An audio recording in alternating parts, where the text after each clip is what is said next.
브라질 김혜란 선교사입니다.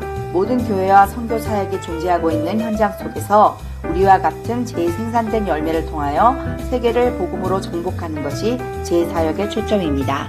1994년 베이자플롤 교회를 개척한 후 그곳에 문맹자가 많음을 알고 2000년에 유치원을 개원하여 지금까지 약 1500명의 아이들에게 배움을 선사하였고 희망이 없던 시골 동네를 변화시켰습니다. 그리고 2005년과 2010년에 따보안 교회와 과나바라 교회를 개척하여 자립자치자전 그리고 선교하는 교회로 성장하게 하였습니다. 2007년부터 선교사를 파송하여 2010년 GP선교회 브라질 본부를 설립하고 브라질을 비롯하여 라틴 아메리카 사람들과 한국인 디아스포라 1.5세 선교사들을 중남미, 아프리카와 유럽으로 보내고 있으며 아시아 지역으로까지 준비 중에 있습니다. 우리가 선교지에 도착한 후 영혼 구원을 얻는 단계를 넘어 더 나아가 현지인들을 선교사로 파송하는 새로운 열매를 맺는 일을 하나님께서 경험하게 하셨습니다.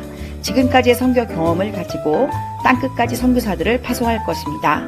이 사역을 위해 함께 기도해 주십시오. 감사합니다. 안녕하세요. 저는 1994년 GP 선교회에서 파송을 받고 브라질을 사역하고 있는 32년차 김혜란 선교사입니다. 방금 시청하신 영상에서 보셨듯이 저는 참으로 많은 축복을 받았습니다. 사실 현지인들을 나와 같은 선교사로 훈련하여 파송하는 일은 사실 우리 선교사들의 로망인데요. 감사하게도 저는 이런 행복을 맛보며 살고 있습니다. 하지만 선교지에서의 삶이 항상 기쁘고 행복한 일만 있는 것은 아닙니다. 한참 신나게 일하고 있을 때 저에게 갑자기 엄청난 일이 벌어졌습니다. 사랑하는 남편 김선우 선교사가 급성 심근경색으로 하룻밤 만에 소천을 하게 된 것입니다. 2022년 10월 8일 토요일 아침이었습니다. 그리고 저는 번갯불에 콩을 볶듯이 정말 정신없이 24시간 만에 장례를 치르고 남편의 시신을 화장하였습니다. 모든 절차를 마치고 적막한 집안으로 돌아왔는데 더 이상 내 곁에 남편이 없다는 그 사실이 도무지 믿어지지가 않았습니다. 마치 초현실 세계에 있는 것 같았습니다. 하루 전날 금요일 밤에 남편이 한 10시쯤에 속이 안 좋다 그랬어요. 그리고 체한 것 같다고 손을 좀 따달라, 그리고 좀 소화제를 달라 이렇게 얘기를 했어요. 그래서 내가 우리 병원에 갈까? 그랬더니 뭐 이렇게 체한 거 가지고 병원에 가냐. 그리고 사실 저희가 의료보험이 없었기 때문에 현지 그때 공립병원에 가면 그 밤에는 그 의사가 없었어요. 그러니까 남편이 오늘 밤에 자보고 내일 아침에도 낫지 않으면 그때 가자 이렇게 얘기를 해서 저도 그러자 그랬습니다. 그리고 약을 먹고 같이 잠을 잤습니다. 그런데 다음날 아침 남편은 영영 눈을 뜨지 않았습니다. 월요일 오후에 장례를 모두 마치고 이렇게 집에 들어왔을 때부터 사단은 저를 공격하기 시작했습니다. 사단은 이렇게 속삭였어요. 야, 너 왜 남편이 아프다 그랬을 때 병원에 데려가지 않았어? 너 골든타임 알지?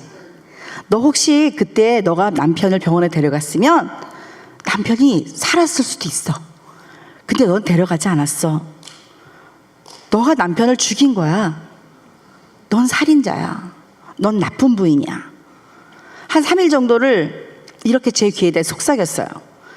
사실 제 상태가 그때 정상적이지 않지 않습니까? 그런 상태에서 그런 말을 한 3일 정도를 계속 저를 정죄하면서 이렇게 있으니까요. 나중에는 어떤 상태가 되냐면, 그래, 난 나쁜 부인이야. 난 남편을 죽게 했어. 그래, 난 살인자야. 내가 이렇게 살아서 뭐해? 차라리 죽는 게 낫지 않을까? 이렇게까지 되더라고요. 그러면서 깊은 심연의 그 우울의 심연의 바닥 속으로 끝없이 내려갔어요. 만약에 내가 그때 그 상태에 머물러 있었다면 제가 지금 이 자리에 있지도 않았겠죠? 그리고 사역을 하지도 못했을 것이고요. 그런데 그 순간 정말 저를 사랑하시는 하나님께서 관여하셨습니다. 제 앞에 환상이 보이는데 제가 깊은 바닷속으로 끝없이 내려가고 있었어요. 근데 갑자기 수면 위로 널빤지 하나가 딱 떠올랐어요. 그리고 그 널빤지 위에 글이 써 있었습니다. 사람의 생명은 하나님 손에 달려있느니라. 그리고 음성이 들렸어요. 하나님의 음성이었어요. 하나님께서 너가 병원에 데려갔어도 내가 데려왔느니라. 제가 그 순간 깨달았어요. 맞아. 내가 지금 사단한테 속고 있구나. 여러분 생각해 보십시오. 내가 그날 남편을 밤에 병원에 데려갔어요. 그리고 남편이 살아났어요. 그러면 죽어야 되는 남편을 누가 살린 거죠? 제가 살린 거예요. 지금 여러분 골든타임이란 말 많이 들어보셨죠? 사실 그 골든타임이란 말은 정말 하나님의 존재를 빼고 사람의 행위, 사람의 의지나 사람의 그런 행동을 더 중요시 여기는 그런 말이에요. 예를 들어서 사고가 났어요. 어떤 사람이 사고가 나서 지금 숨을 막 못 쉬고 힘들어요. 근데 지나간 사람이 그 사람이 인공호흡을 하고 막 흉부 압박을 했어요. 그래서 골든타임 안에 그 사람을 치료를 했어요. 그래서 그 사람이 살아났어요. 그럼 사람들이 뭐라고 말해요? 야, 정말 이 죽어가서 이 사람이 살렸어. 이 사람이 영웅이야. 이렇게 얘기하죠. 그런데 여러분 생각해 보십시오. 삶과 죽음의 주관자는 누구입니까? 사실은요, 그 사람이 그때 죽을 때가 아니었던 거예요. 그래서 하나님께서 사람을 보내서 그 사람을 살리도록 도와주신 거예요. 그게 우리의 신앙 아닙니까? 그런데 사단은 우리에게 그 골든타임이란 말을 쓰면서 하나님은 뒤로 싹 빼고 사람이 뭔가 하는 것처럼 그렇게 한 거죠. 저도 속아 넘어갔어요.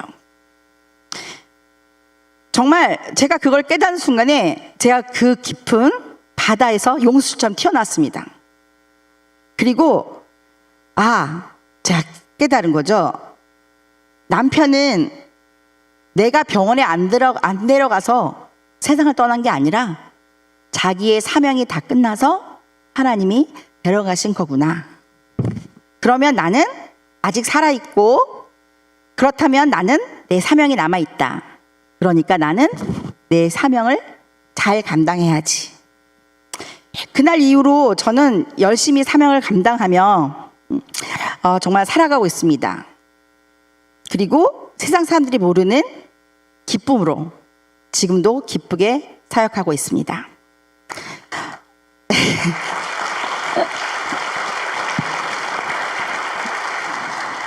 언제 주님이 저를 다시 부르실지 모르겠지만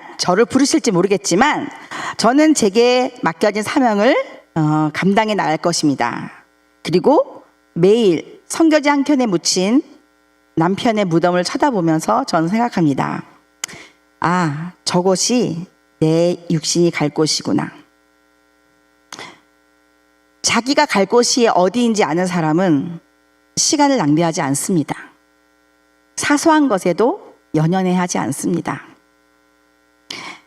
저는 지난 3년을 쉬지 않고 달려왔습니다.